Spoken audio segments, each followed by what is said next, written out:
आज मैं आपके बीच में सेमेस्टर 2 का मैथ ऑनर्स का सिलेबस लेकर आया हूँ। और यह जो सिलेबस है SKMU यानी सिंधु कानू मुर्मू यूनिवर्सिटी क्या है, और यह जो है कैसे पूछता है सेमेस्टर 2 में कौन कौन सा बुक पढ़ना है। आज पूरा का पूरा आपका इस सेमेस्टर 2 के सिलेबस का एनालिसिस करेंगे। देखिए,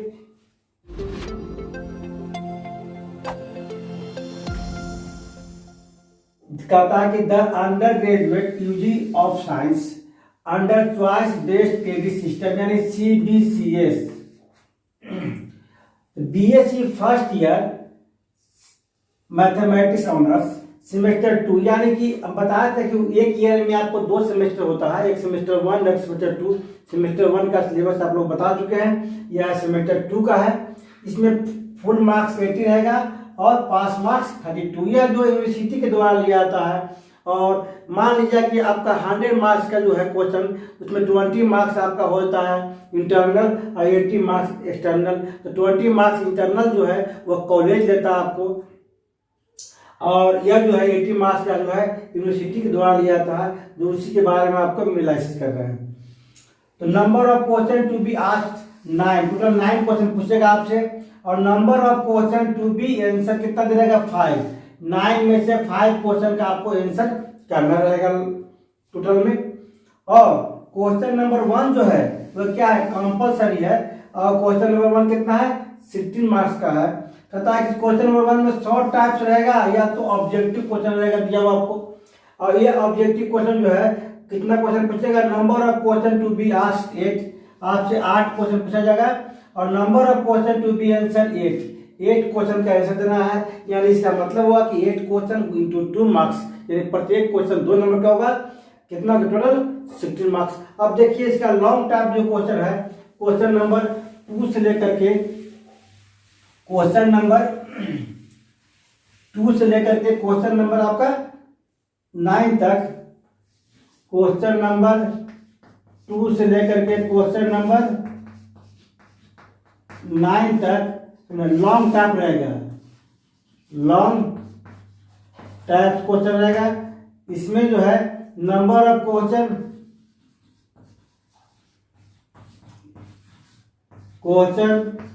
टू बी आस्क्ड, आपसे टोटल कितना क्वेश्चन पूछा जाएगा, तो 8 क्वेश्चन। 2 से लेकर 9 तक कितना हो गया, 8 क्वेश्चन हो गया। और number of question to be answer देना होता है मात्र 4 क्वेश्चन का, यानी कि 4 क्वेश्चन इंटू कितना होगा 16 मार्क्स। कितना हो गया टोटल आपको 64 मार्क्स। यानी लॉन्ग क्वेश्चन जो है ना, आपको टोटल 64 मार्क्स का एग्जाम में आता है। अब कैसे क्वेश्चन आता है, जैसे मान लीजिए क्वेश्चन नंबर 2 है, तो क्वेश्चन नंबर 2 जो है तो 2 में 2 पार्ट में रहेगा, A और B करके। तो A रहेगा 8 मार्क्स का, तो B भी रहेगा 8 मार्क्स का। इस तरह से कभी कभी ऐसा भी क्वेश्चन आता है कि तो 16 मार्क्स का सिंगल भी बहुत लॉन्ग क्वेश्चन आता है, उसमें दे देता है। कभी कभी ऐसा भी रहता है आपको, है ना, कि डिफरेंट मार्क्स मिलेगा। लेकिन टोटल जो है क्वेश्चन, जो एक क्वेश्चन आपका ये हो, चाहे A में हो चाहे B में हो, जो भी हो, जैसा भी हो, आपका टोटल एक क्वेश्चन जो है 16 मार्क्स का रहेगा। और एग्जाम में याद रखिएगा, जब भी बनाए तो ऐसे क्वेश्चन को 8 क्वेश्चन में 4 क्वेश्चन को ऐसे क्वेश्चन चॉइस कीजिएगा जो पूरा के पूरा हम A और B दोनों जानते हो, जिसमें तब क्या होता है कि फुल क्वेश्चन का गिनती होता है और फुल मार्क्स मिलता है। हाँ, अगर बाई चांस आप दोनों में से मान लीजिए 4 क्वेश्चन बनाना है और 4 क्वेश्चन में 3 क्वेश्चन ऐसा है कि जिसका A B दोनों जानते हैं, लेकिन एक क्वेश्चन ऐसा भी है जिसका केवल एक ही पार्ट जानते हैं, तो आप बना सकते हो, कोई दिक्कत नहीं है। उसमें आधा नंबर मिल जाएगा आपका, यानी कि 16 मार्क्स का है तो 8 मार्क्स मिलेगा, लेकिन गिनती 4 क्वेश्चन का हो जाएगा फिर आपका, है ना। ऐसा गलती कहीं मत कीजिएगा, है ना, जो लोग करते हैं कि क्वेश्चन नंबर 2 में A और B है और क्वेश्चन नंबर 3 में A और B है, तो हम A बनाए, इसे B बना दिए, तो क्या फुल क्वेश्चन हो गया? तो नहीं, ये भी हाफ क्वेश्चन, ये भी हाफ क्वेश्चन, है ना। नंबर तो मिलेगा, लेकिन क्वेश्चन का गिनती जो है 2 क्वेश्चन का गिनती कर लेगा। अब जो क्वेश्चन गलती अगर कर लिया गया है तो आपको मात्र 2 क्वेश्चन ही और बनाना है। इसका मतलब होता है अगर ऐसा करेंगे तो क्वेश्चन तो गिनती हो जाएगा, लेकिन नंबर भी मिलेगा, लेकिन क्या मिलेगा, आधा मिलेगा, आधा इसमें आधा इसमें। इस तरह से जब भी क्वेश्चन को चॉइस करें तो ए और बी दोनों जानते हो। अब यह बताने की कोशिश करते हैं कि पूछता कौन सा बुक है ना, और उसमें कौन कौन सा चैप्टर पढ़ना है आपको। देख लीजिए, कोर 3 यानी कितना हो गया, पेपर 3। इसमें पहला नंबर है पढ़ने के लिए यूनिट 1। याद रखिएगा यूनिट वाइज आता है तो प्रत्येक यूनिट से आपको एक क्वेश्चन देना अनिवार्य रहता है। बाकी जो बचा हुआ किसी क्वेश्चन में मान लीजिए यूनिट 1 है और यूनिट 2 है तो यूनिट 1 से भी एक क्वेश्चन देना है और यूनिट 2 से भी एक क्वेश्चन देना है। बाकी 2 क्वेश्चन बचा लॉन्ग तो आप किसी से भी दे सकते हैं। यूनिट 1 में पढ़ना आपको डिफरेंशियल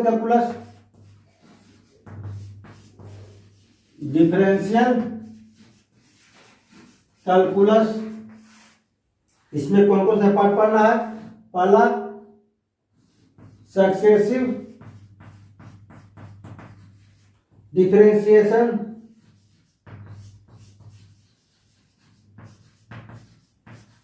एंड लेबनिज थ्योरम।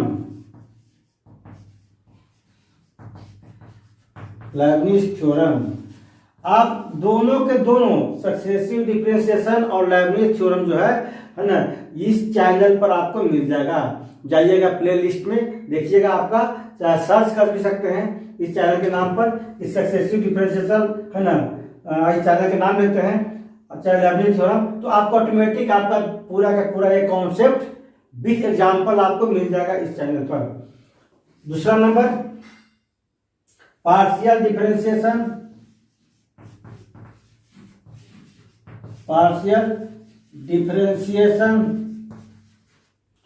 तीसरा नंबर है ईलर थ्योरम कर दिए इसमें, ईलर थ्योरम ऑन होमोजेनियस फंक्शन, इसमें पढ़ना है पार्शियल डिफरेंशिएशन में। फिर आपको टेंजेंट एंड नॉर्मल,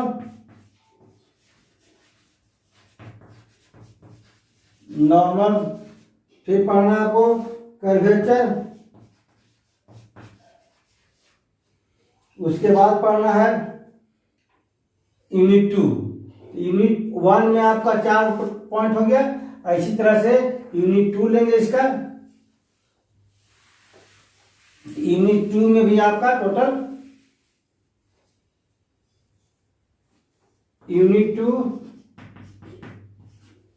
में पढ़ना है 2 dimensional geometry, 2 dimensional geometry.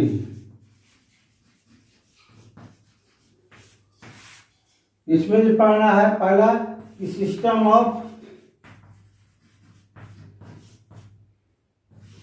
Circle, दूसरा standard equation of parabola,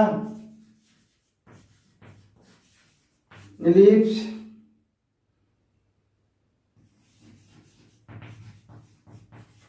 and hyperbola. यह पढ़ना है। तीसरा पॉइंट पढ़ना है पोलर इक्वेशन ऑफ कॉनिक। मैंने कॉनिक सेक्शन में पढ़ना है तो कॉनिक सेक्शन में सब आ गया आपका, पैराबोला, एलिप्स, हाइपरबोला, और उसे कार्टेशियन फॉर्म भी पढ़ेंगे और पोलर फॉर्म भी पढ़ेंगे, दोनों फॉर्म पढ़ना है। यह हो गया यूनिट 1 और यूनिट 2 किसके लिए, कोर 3। तो पेपर 3 में क्या करना हुआ, यूनिट 1 से एक क्वेश्चन बनाइएगा, एक क्वेश्चन यूनिट 2 से, बाकी 2 क्वेश्चन आप किसी भी यूनिट से बना सकते हैं। अब कोर जो है 4 के बारे में देखते हैं। कोर 4 में क्या क्या पूछता है। कोर 4 यानी कि पेपर 4, इसमें पढ़ना है यूनिट 1 में integral calculus, integral calculus. Integral calculus में है पहला introduction,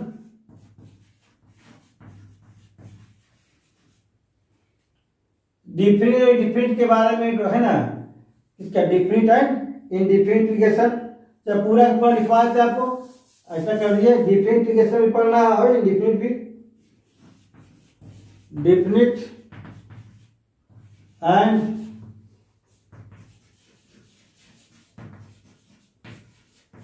integration, reduction formula main आपका यह है रिडक्शन।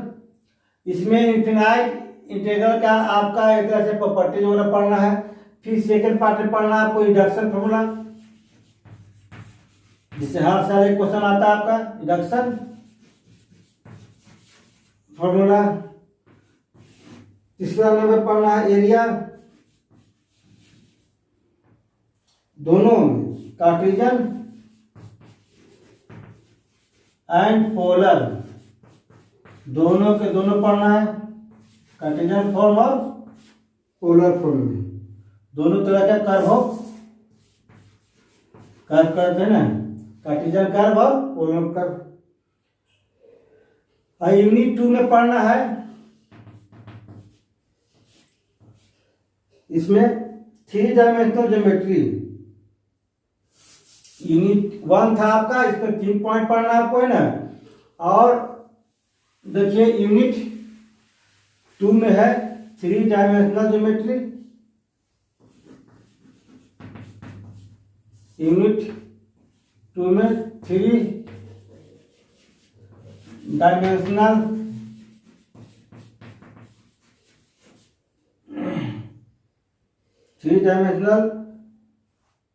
में हो गया का ज्योमेट्री है ना, 3D बोल सकते हैं इस पर ना। पहला नंबर पढ़ना है इसमें आपको डायरेक्शन कोसाइन,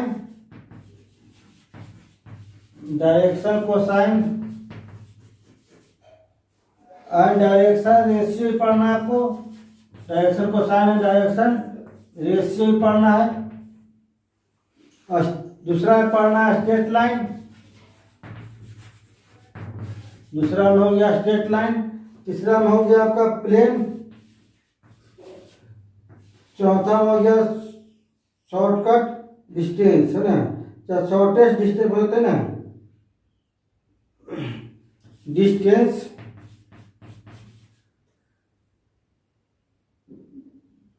चार तरीके से शॉर्टकट है ना जी, शॉर्टकट है ना, शॉर्टेस्ट डिस्टेंस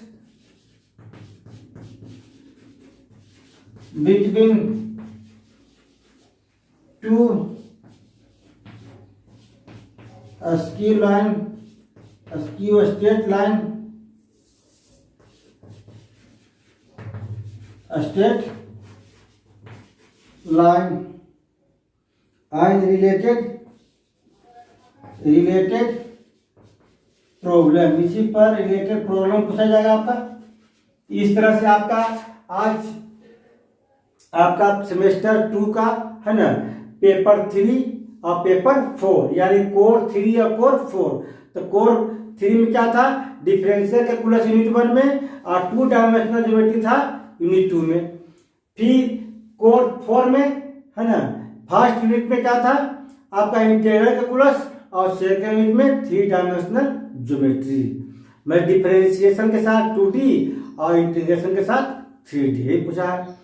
और इसमें बहुत सारा टॉपिक जो है आपका इस चैनल पर मिल जाएगा है ना। और अगर नहीं मिलता है तो आप कमेंट करके पूछ सकते हैं, इसके बारे में आपको वह उसका लिंक दे दिया जाएगा। अब नेक्स्ट आपका मिलेंगे।